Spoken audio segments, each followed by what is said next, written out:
नमस्कार, मेरा नाम ज्ञानेश्वर है और आप देख रहे हैं लाइव सिटीज। देखिए, आज फिर से हम चर्चा करने वाले हैं रूपेश सिंह हत्याकांड की। अब जबकि इसमें जो मेन शूटर है ऋतुराज, वो पकड़ा गया है और बात ये कही गई कि ये हत्या रोड रेज के कारण हुई है। लेकिन सवाल अब भी कई हैं, छेद अब भी कई हैं। पुलिस का जो दावा है और जो ऋतुराज बता रहा है, यदि उसे हम सच भी मान लें तो देखिए, अपराध के विज्ञान को, क्राइम साइंस को और अपराध के मनोविज्ञान को फिर से परिभाषित करने की जरूरत आ पड़ी है, क्योंकि हर अपराध एक नई कहानी गढ़ता है। इस वीडियो में आपको हम बताने ये जा रहे हैं कि रोड रेज, टैस और बदले की हत्या में कितना फर्क है। यदि हम पुलिस की कहानी और ऋतुराज के दावे को सच मान लें तो हम रूपेश सिंह की हत्या को बदले की कहानी की संज्ञा देंगे, न कि रोड रेज की कहानी। आगे और कुछ खुलासे होते हैं तो दूसरी बात होती है। तो आज आपको हम 3 पुरानी घटनाओं से समझाना चाहते हैं टैस गुस्से में, रोड रेज और बदले की हत्या में क्या फर्क होता है।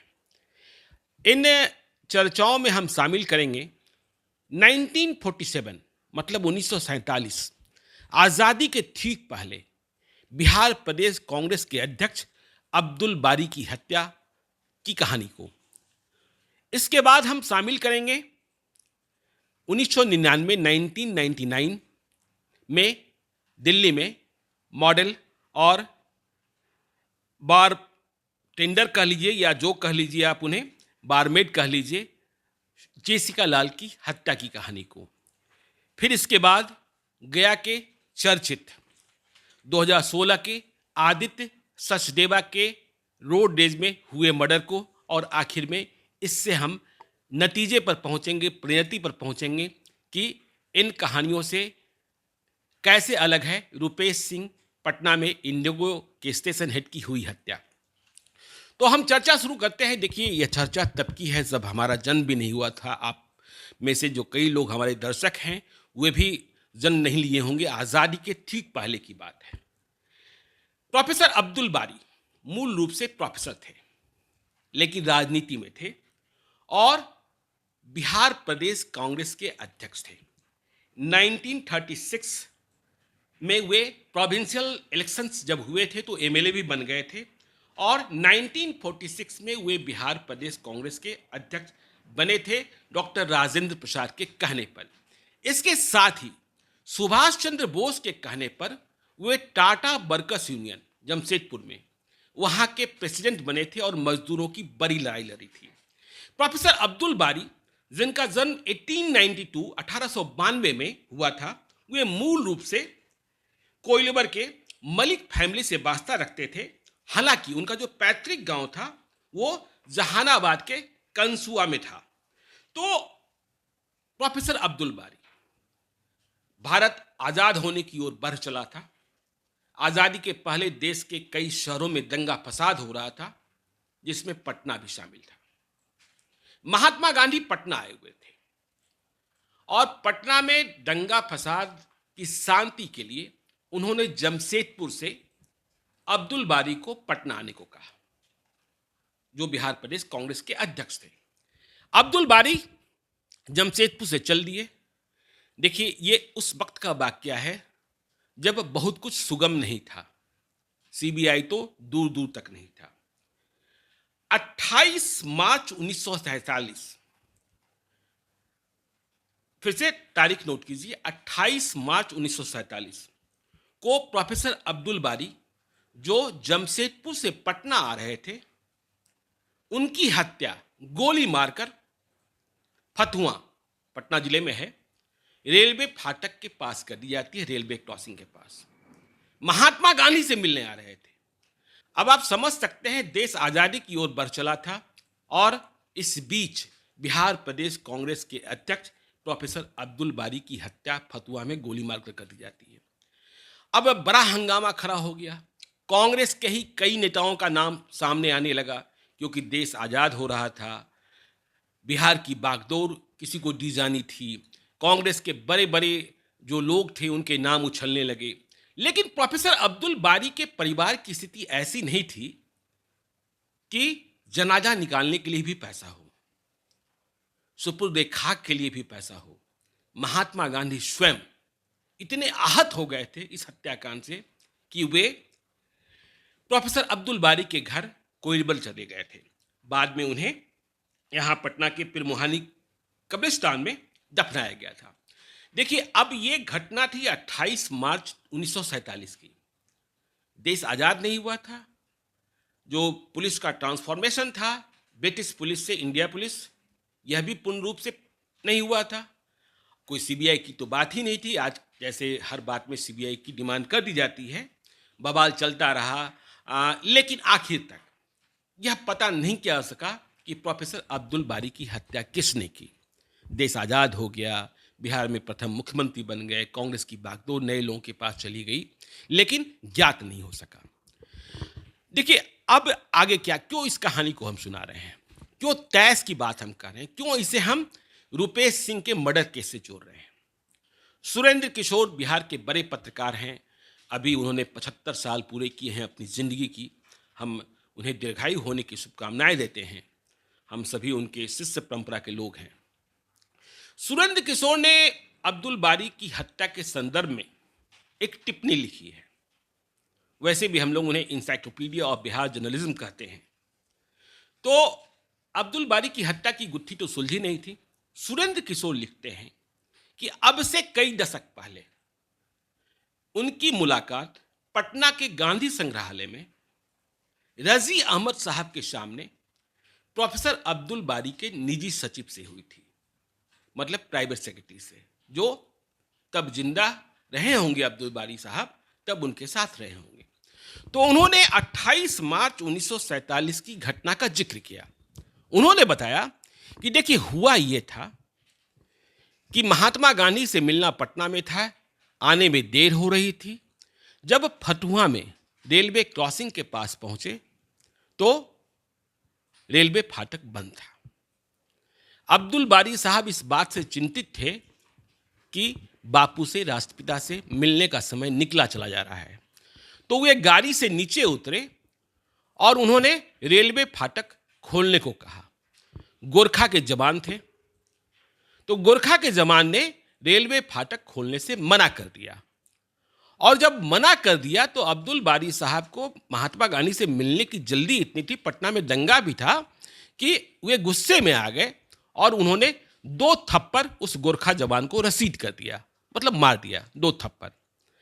अब इसका रिटेलिएशन ये हुआ, गुस्सा इतना हुआ, तहस इतना आया कि गोरखा जवान ने इस 2 थप्पड़ के बदले अपने गन से, अपने बंदूक से गोली चला दी और अब्दुल बारी साहब की हत्या हो गई। तो देखिए, ये तैश की हत्या थी। राज खुला न खुला, लेकिन सुरेंद्र किशोर जी को, जो बिहार के वरिष्ठ पत्रकार हैं, उन्हें अब से कई दशक पहले, जैसा अब्दुल बारी साहब के पूर्व निजी सचिव ने बताया था, वह मसला ये था कि ये तैश की हत्या थी। तो देखिए, तैश की हत्या होती है। तैश में कब क्या हो जाए कहना बड़ा मुश्किल है। इसलिए हम देखिए, अपराध के विज्ञान, अपराध के मनोविज्ञान की बात कर रहे हैं और रुपेश सिंह हत्याकांड को हम अलग तरीके से समझाने की कोशिश कर रहे हैं कि यह रोड रेस से अधिक बदले या सनकपन की हत्या है। चलिए, अब दूसरी घटना की ओर आपको ले चलते हैं, जिसे लेकर देश में बड़ा बवाल हुआ। जेसिका लाल का मर्डर। आपने जेसिका लाल की बहुत अच्छी अच्छी तस्वीरें देखी होंगी जब वो जीवित थी। अभी भी आपको आर्काइव में तस्वीरें मिल जाएंगी। मॉडल थी, बारमेट थी। तो दिल्ली के महरौली इलाके में सोशलाइट पार्टी हुआ करती थी। उस जमाने की हाई प्रोफाइल सोशलाइट लेडी थी बीना रमानी। तो बीना रमानी ने एक टेमरिन कोट करके रेस्तरां खोला था। रेस्तरां कम बार था। तो यहां हर थर्सडे स्पेशल नाइट का आयोजन हुआ करता था और इसमें जितने सोशलाइट और एलीट क्लास के लोग, या कहें धनाढ्य लोग, रात को जुटते थे, शराब के नशे में चूर हो जाते थे। कई मॉडल्स रहती थी वहाँ और नाच गान जितना संभव था गरीब लोग यहाँ नहीं जा सकते थे। तो ये बात क्या है, देखिए फिर से हम जेसिका लाल की बात इसलिए कर रहे हैं ताकि आप समझ लीजिए कि गुस्से और तैश में हत्याएं कैसे होती हैं। लेकिन रुपेश की हत्या तुरंत नहीं हुई, 43 दिन के बाद। इसलिए हम कह रहे हैं कि अपराध के मनोविज्ञान को फिर से परिभाषित करने की और समझने की जरूरत है। तो 29-30 अप्रैल 1999, मतलब 29 एंड 30 की रात है। तो जो नियम और कानून था उसके मुताबिक रात के 12:30 बजे तक शराब परोसी जा सकती थी। लेकिन जब बड़े लोग पहुंचते हैं, जब बिगड़ैल लोग पहुंचते हैं, जब बाकी लोग पहुंचते हैं, तो वे कानून को तोड़ देना जानते हैं, चाहे उसके लिए कीमत जो भी अदा करें। और जेसिका लाल उस रात को वहां उस थर्सडे स्पेशल नाइट में बारमेड की भूमिका में थी। तो रात को 12:30 बजे के आसपास जब शराब परोसे जाने का वक्त खत्म हो गया था, नशे की हालत में वहां सिद्धार्थ वशिष्ठ एलियस मनु शर्मा, कांग्रेस के राज्यसभा के सांसद रहे विनोद शर्मा के बेटे, पहुंचते हैं। उनके साथ अमरदीप सिंह गील होते हैं, विकास यादव होते हैं, वे देश के बाहुबली नेता और एमपी रहे विकास डीपी यादव के पुत्र हैं, और आलोक खन्ना होते हैं। तो ये 4 लोग, मनु शर्मा, अमरदीप सिंह गील, विकास यादव, आलोक खन्ना, रात को नशे में पहुंचे और वहां उन्होंने और शराब मांगी। लेकिन शराब देने का वक्त खत्म हो चुका था। इन्हें अटेंड कर रही थी जेसिका लाल, मॉडल जेसिका लाल। तो इन्होंने कहा कि मुझे शराब चाहिए चाहिए चाहिए। इसके लिए ये चारों जो थे, जिसे लीड कर रहा था मनु शर्मा, वह मुंह मांगी कीमत जेसिका लाल को देने को तैयार था कि चाहे पैसे जितने ले लो, लेकिन शराब मुझे चाहिए तो चाहिए। जेसिका लाल ने मना कर दिया। और जब जेसिका लाल ने मना कर दिया तो ये सभी गुस्से से लाल पीले हो गए।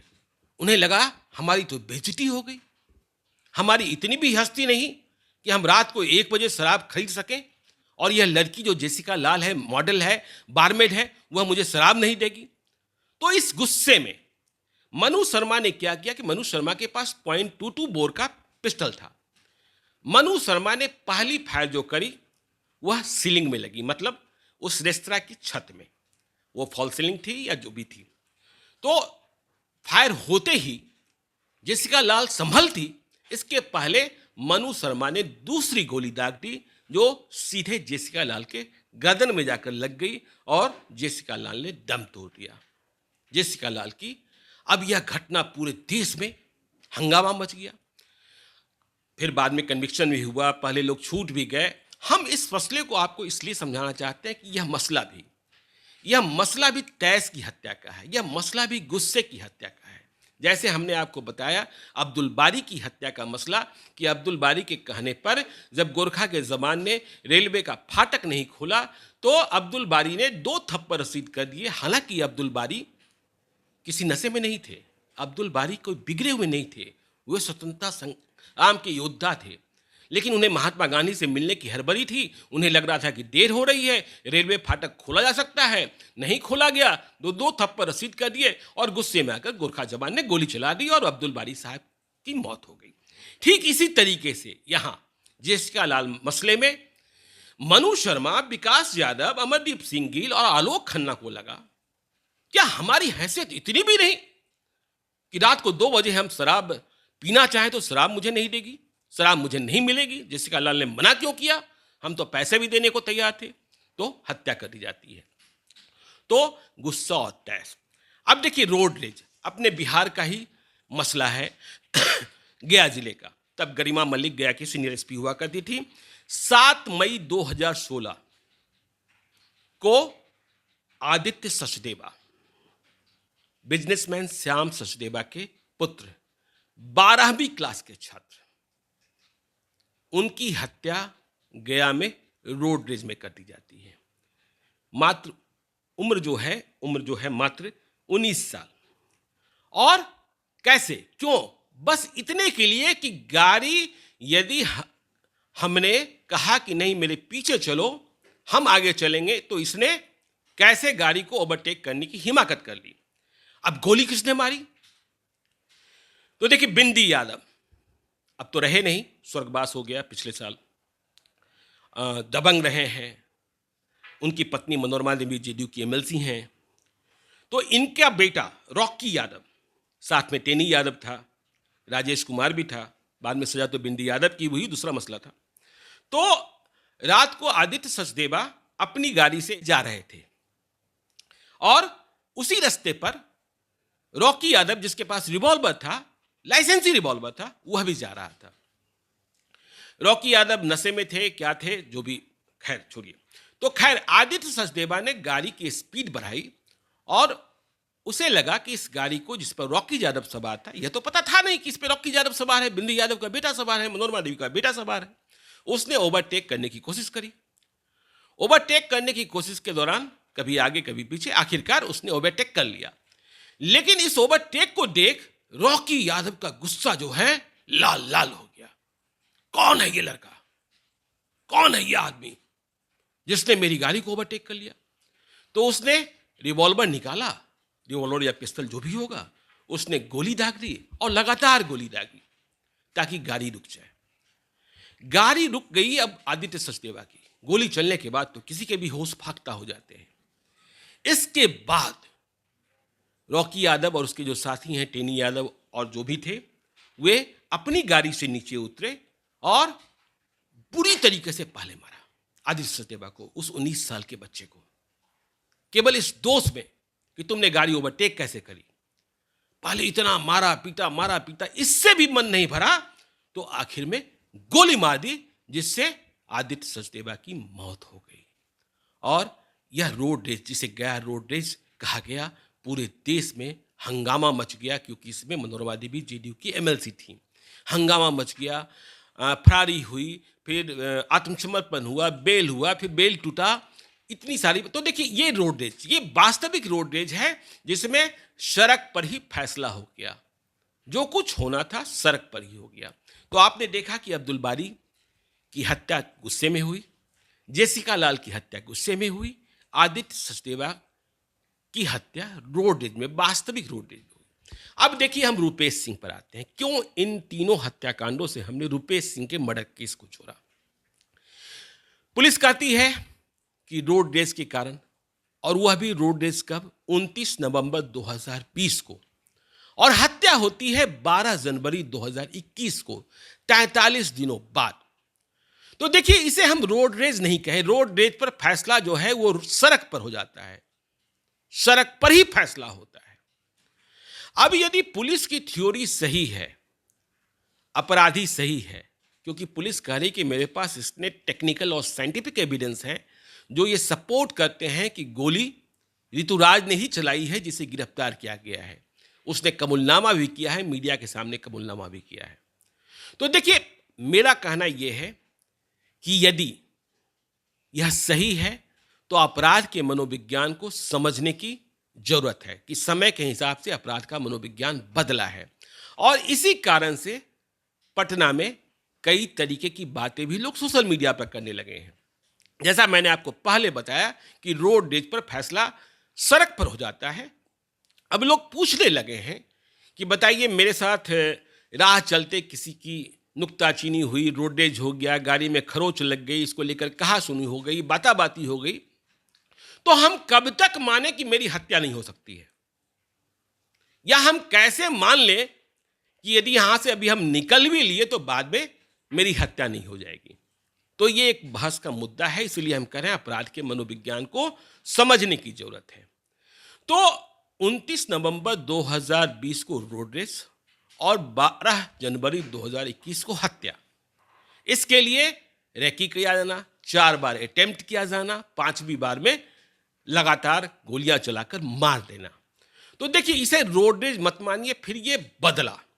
हमें समझने की यह जरूरत है। पुलिस ने गिरफ्तार कर लिया है ऋतुराज को, लेकिन उनके 3 साथी अब भी बचे हैं। और ऋतुराज ने जो पुलिस को बताया उसमें कई झूठी बातें भी शामिल हो गई कि उसने कभी पहले गोली नहीं चलाई, वह कभी पहले जेल नहीं गया, वह सिर्फ बाइक चोरी करता रहा है। अब यह बात सामने आ चुकी है कि वह रक्सौल से जेल गया, और रक्सौल में जब उसकी गिरफ्तारी हुई थी, भूमि कब्जा करने गया था, लैंड ग्रैबर गिरोह के साथ गया था, जिसमें कई बड़े नाम थे, और उनके साथ पुलिस की भिड़ंत भी हुई थी और जब बड़ी संख्या में अपराधियों के साथ इसकी गिरफ्तारी हुई थी तो काफ़ी असलहे मिले थे। तो ऋतुराज क्या साइको है? उसने क्या दिल पर ले लिया था? और यह बात अब भी समझ में नहीं आती है कि कोई व्यक्ति, कोई अपराधी 43 दिनों बाद किसी की हत्या करता हो और वह भी रुपेश सिंह की, जो पटना के जाने माने लोग हैं, इंडिगो एयरलाइंस के स्टेशन हेड थे। उनकी हत्या रेकी के बाद हुई है, लेकिन बगैर यह जाने हत्या कर दी जाए कि जिसे हम मारने जा रहे हैं वह व्यक्ति कौन है हम जानते ही नहीं है, उनके बारे में तो पता हमें अगले दिन अखबारों से चलता है। तो कहानी में अभी कुछ झोल है। जो ऋतुराज के भागे हुए 3 साथी हैं जिन्हें पकड़ने के लिए पुलिस दबिश दे रही है, जब वे गिरफ्तार होते हैं और ऋतुराज जेल के भीतर यदि अपने लोगों के साथ जब वह घुल मिल जाता है तो क्या कुछ कहता है, क्योंकि यह महज रोड रेस नहीं है, यह बात तो पक्की है। इसलिए रुपेश सिंह के परिवार वाले भी चाहते हैं कि सीबीआई जांच हो। कई लोगों ने कहना भी शुरू किया है कि सीबीआई को दे देने में इनका दिक्कत क्या है। जब आप मान रहे हैं कि आपकी जांच सही है तो फिर सीबीआई भी जब जांच करेगी तो वही तथ्य सामने आएंगे। हालांकि बिहार के मामले में सीबीआई का जो रिकॉर्ड है, खासकर मर्डर मामलों के इन्वेस्टिगेशन का, वह बहुत ही खराब रहा है। तो अपराध के मनोविज्ञान को, और यह बात सही है, यदि रोड रेस में 43 दिन के बाद हत्या होती है तो क्राइम साइंस को और क्रिमिनल की साइकोलॉजी को ठीक से पढ़ने और इस चैलेंज से निपटने के लिए ठीक से तैयार होने की ज़रूरत है। और यदि इस दिशा में हम पहल नहीं करेंगे तो आगे भी ऐसी घटनाएं हो सकती है, इसलिए सावधान रहने की ज़रूरत है। आगे क्या कुछ और होता है हम आपको बताएंगे। आप बने रहिए लाइव सिटीज के साथ। यदि अब तक आपने हमारे यूट्यूब चैनल को सब्सक्राइब नहीं किया है तो ज़रूर कर लीजिएगा, और यदि इस वीडियो को आप फेसबुक के माध्यम से देख रहे हैं तो पेज को लाइक कीजिएगा, ट्विटर पर भी हमें फॉलो कीजिए। धन्यवाद।